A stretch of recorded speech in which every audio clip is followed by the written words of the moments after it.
E aí, pessoal? Então, mais um vídeo de lidos, dessa vez os lidos em outubro de 2024.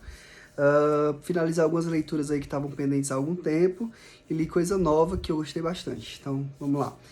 Eu comecei o mês lendo A Serpente, que é um livro do Nelson Rodrigues. É a última peça do Nelson Rodrigues e a última do box também.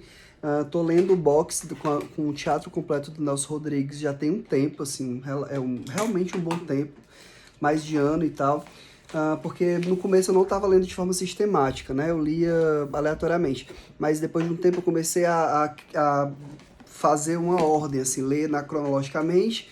Isso eu tô fazendo desde o começo, mas tentar ler uma por mês, e foi mais ou menos o que eu fiz, e aí eu consegui. O box é esse aqui, da Nova Fronteira, que vem com os 2 volumes, isso, e aí esse aqui eu já tinha terminado, e aí agora eu terminei esse, que é o volume 2, com A Serpente. Então foram 17 peças do Nelson Rodrigues aí ao longo dos anos, que eu venho comentando aqui nesses vídeos. E por último, A Serpente. A Serpente é uma peça muito boa, ela é uma peça curta, ela é super curta, e com poucos personagens, com pouco cenário, com pouco tudo. Ela é econômica nesse sentido, mas é mais uma peça polêmica, mais uma peça escandalosa do Nelson, onde a gente tem uma irmã que sofre violência do marido e ele nunca compareceu, né, sexualmente falando. Sendo que ela mora parede com a irmã e ela ouvia toda noite a irmã fazendo sexo com o marido. E aí, bom, depois dessa violência e da separação desse marido, a irmã se compadece dela porque ela quer morrer, é todo um drama e tal. E aí a irmã oferece o próprio marido. A irmã que cedeu o marido, ela fica paranoica com a possibilidade deles se encontrarem em outros momentos e tudo. Então tem essa coisa que é um pouco divertida, mas bem trágica, assim. É uma peça que tem um desfecho um pouco trágico, a lá Nelson Rodrigues, e aí fecha com chave de ouro essa obra completa do teatro do Nelson. Vou ler os romances também, né, que ele escreveu aí, como Susana Flegg, como outros como outros autores, mas não é isso não, né? Com, sei lá, pseudônimos, alguma coisa assim. E ele escreveu como alguns romances folhetinescos, né? E aí são esses romances que eu vou ler. Bom, eu tô feliz de ter encerrado o teatro completo do Nelson Rodrigues, é um dos meus autores favoritos, é o meu dramaturgo favorito, e, enfim, gostei de que tenha encerrado de forma tão bem. Essa peça parece que foi escrita em 79, foi encenada em 80, e o próprio Nelson falece em 80. Mas vocês ainda vão me ouvir falando muito do Nelson, tá? Quando eu começar a ler os romances. E aí eu li esse daqui que se chama Fundamentos da Técnica Psicanalítica, uma abordagem lacaniana para principiantes, do Bruce Fink. Esse é um livro teórico, né, bem gordinho e tal, que eu não li exatamente de forma corrida, né? Eu fui lendo alguns capítulos que me interessavam para dar algumas aulas, porque como o título sugere, ele fala sobre os fundamentos da técnica, e aí tem capítulos sobre transferência, sobre sonhos, sobre interpretação, sobre escuta. E aí, conforme eu precisava dar uma aula sobre isso, eu consultava o livro, e aí faltavam poucos capítulos e eu decidi terminar para ler ele todo de uma vez. E assim, ele tem uns capítulos que são incríveis, tipo, sobre a escuta é o meu favorito. Eu gosto muito da interpretação também. Então, o capítulo 1 e o capítulo 5 são os meus favoritos. E aí tem uns que eu já não gosto muito, né? Sobre o sonho, sobre a transferência. Esses eu particularmente não amei. Mas os outros sim, né? O Bruce Fink, ele é muito clínico. E aí ele traz muitos exemplos e ele tem uma linguagem bem acessível, sem deixar de recorrer aos conceitos, né? Mas o foco não é desenvolver os conceitos, é desenvolver a clínica por trás do conceito. E aí, nesse sentido, ele é muito feliz. Então, é um livro que eu sempre recomendo, assim, para os meus alunos que estão em estágio. Então, recomendo também aí para quem tiver interesse, Fundamentos da Técnica Psicanalítica, uma abordagem lacaniana para praticantes, do Bruce Fink. Depois eu li o livro que é do desafio do mês, né, dos 12 livros para 2024. Nunca sei se eu chamo de projeto ou de desafio, eu prefiro chamar de projeto, né? E esse foi o do mês de outubro, que se chama O Avesso do Bordado, uma biografia de Marco Nanini, escrito pela Mariana Filgueiras.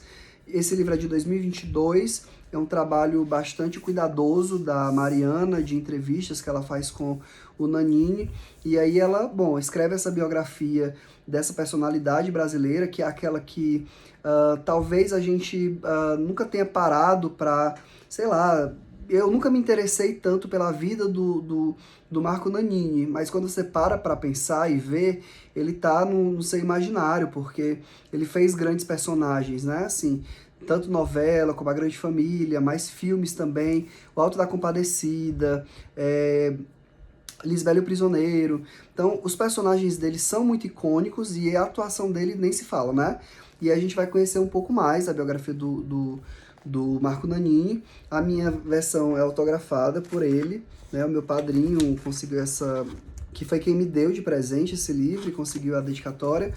Então, gostei bastante, acho que a Mariana tem uma escrita muito boa, faz a gente se interessar pelo texto, faz a gente se interessar pelo biografado. Então, super recomendo, ela parece bem gordinha, mas ela é super fluida, ela passa super rápido e tem essas imagens também, enfim. E aí, conforme a gente vai avançando na vida do Marco Nanini, a gente vai se aprofundando um pouco mais na própria história da teledramaturgia, do cinema brasileiro, do teatro especialmente, né? Assim, o foco da vida do Marco Nanini parece ser o teatro, e eu acho que a autora representa bem isso, né? Faz a gente ter esse entendimento de que o Marco Nanini é esse ator de teatro e que ele leva isso para o cinema, para a televisão e tudo mais, mas ele vem do teatro e ele não abre mão dessas raízes. E a gente conhece também um pouco mais intimamente um Nanini mais sério em alguns momentos, mas também divertido, extrovertido em outros. Enfim, adorei ler essa biografia e recomendo O Avesso do Bordado. Depois eu li mais um de psicanálise, que é A Interpretação, da Laéria Fontinelli. Na verdade, esse livro é uma releitura, porque eu já li ele, mas tem muitos anos, eu não me lembrava muito. E aqui a Laéria faz esse trabalho de falar um pouco sobre a interpretação, que é a interpretação para a psicanálise, e aí ela faz essa retomada da interpretação dos sonhos, mas também para falar da interpretação como esse ato analítico, e da intervenção, né, assim, a partir da transferência e tudo mais. Então, gostei, também é uma leitura super rápida, e aconselho quem quer ler sobre a transferência, pode se aprofundar aqui na Laéria, mas também ler o capítulo 5, tá, do Bruce Fink. Acho que eles são complementares e eu li dessa forma, né? Acho que um é mais clínico, outro mais teórico, então eles são complementares. Depois eu li o Oração para Desaparecer, da Socorro Racioli, que eu confesso que eu gostei mais do que o A Cabeça do Santo. Achei esse daqui mais interessante, gostei da história, uma história que prende, assim, o livro, vou tentar não dar spoiler, mas o livro já começa com uma mulher que está saindo da terra, e aí ela parece um parto, uma cena de parto, dela sendo expulsa do ventre, mas o ventre da terra, e aí ela sai da terra toda machucada, careca, né, sem pelo e tal, e bem machucada, e aí ela não lembra de nada. E aí o livro é um pouco retomando como é que ela foi parar ali, o que foi que aconteceu. E aí tem uma coisa meio mística, porque a Socorro se vale de uma história que realmente aconteceu, que é de uma igreja que foi soterrada pelas dunas e tudo mais, e aí ela cria o romance em torno disso, né? E aí tem alguns elementos, como por exemplo, esse pessoal que sai da terra tem um nome, que são os ressurrectos. E aí tem os encantados, que são essas entidades que fazem essa mediação do humano e do divino, enfim. Então tem um teor místico aí, mas tem uma história que é interessante, que é uma história de amor. São histórias de amor, na verdade, porque tem mais de uma.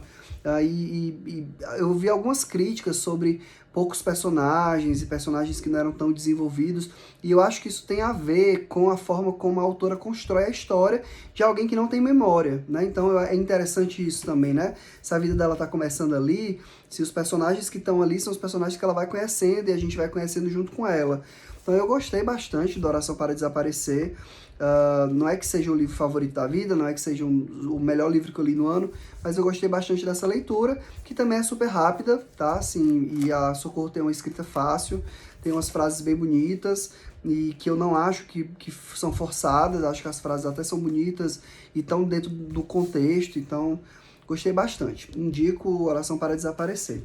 E aí eu li esse sim, um dos livros que virou um dos favoritos da minha vida, sem dúvida uma das melhores leituras do ano, mas entrou pra minha lista do top 10, assim, porque eu amei esse livro, que é O Apanhador no Campo de Centeio, do Salinger. Gente, se passa ali na década de 50, acho que ele é publicado em 51, E o protagonista é um adolescente, em torno dos seus 16 anos, que foi expulso do colégio de novo.